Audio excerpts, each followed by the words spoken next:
What would you do if life told you no? Not once, not 10 times, not 100 times, but 1009 times in a row. Most people quit after the first rejection. Some push through a few more. Almost no one survives 1,000 closed doors. And even fewer try again at an age when the world expects you to slow down. So let me take you to a moment most people never hear about. You're 65 years old. Your business has collapsed. Your savings are gone. A new highway has wiped out the traffic that kept your restaurant alive.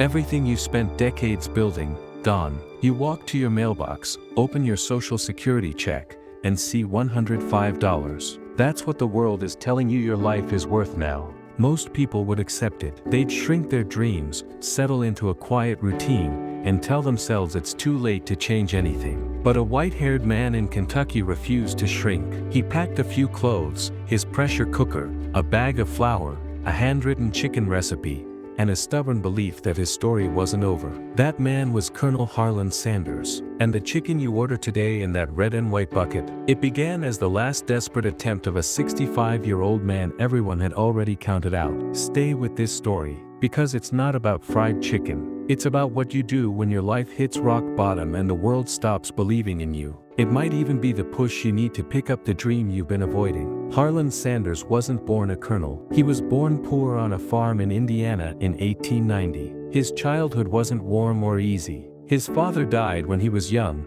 his mother had to work away from home, and suddenly he was responsible for cooking and taking care of his younger siblings. While other kids were learning multiplication, he was learning to make bread and fry chicken. While they played outside, he learned how to survive. He didn't finish school. He had no guidance and no opportunities. He bounced from job to job: streetcar conductor, farmhand, railroad fireman, insurance salesman. Every time something felt stable, life knocked him down again. People didn't look at him and see potential. They saw a man who couldn't catch a break. But every failure taught him something: how to deal with people, how to keep moving when he was tired, how to stay steady even when life didn't make sense. And through it all, one skill stayed with him: his cooking. During the Great Depression, he took over a small gas station in Corbin, Kentucky. He pumped gas, but he also cooked for travelers in the back room. Simple food: fried chicken, biscuits, country ham. It tasted like home,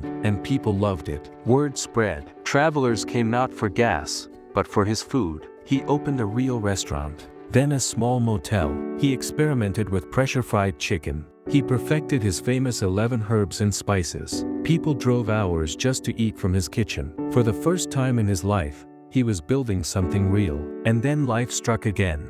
In the 1950s, a new interstate highway bypassed his town. The traffic disappeared. The customers vanished. His restaurant, the dream he had poured everything into, started dying. Within a few years, he sold it at a loss. At 65, he was broke again. Most people his age talk about retirement. He couldn't even afford to think about it. All he had was a recipe. He had every reason to quit. But instead, he asked himself one question: what if this recipe is still worth something? He believed in his chicken, really believed in it. And belief is powerful. It can push you to do things that don't make sense on paper. So he took that $105 check and did something bold. He didn't use it to rest. He used it to fight. He put on a cheap white suit, packed his pressure cooker and seasoning into his old car, and hit the road. Town to town, door to door, restaurant to restaurant. Let me cook my chicken in your kitchen. If your customers like it, we split the profits. It was fair.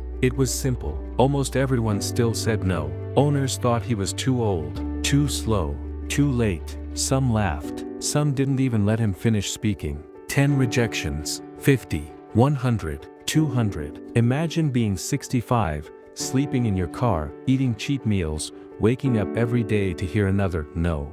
Not just rejecting your idea, but rejecting you. But he kept going. 300 rejections, 500, 800. Most people can't handle 3 rejections. This man crossed 800. At an age where most people retire, he was starting from zero. 900, 950, 1,000. 1,000 times the world told him to stop. 1,000 times he was told he wasn't good enough. And then rejection number 1009 came, followed by the yes that changed everything. One restaurant owner finally tasted his chicken and agreed. Customers loved it. Word spread. More restaurants joined. His franchise model caught fire, and the man who once felt forgotten became one of the most recognizable faces in America. By the mid-1960s, KFC had hundreds of franchises. He sold the company for about $2 million, and he stayed on as the face of the brand, protecting the recipe and reminding people that age wasn't the reason he made it.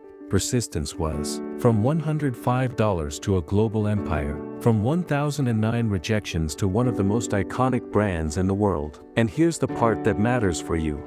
His success didn't arrive at 20, 30, or even 50. He found it at 65 because he refused to retire on himself.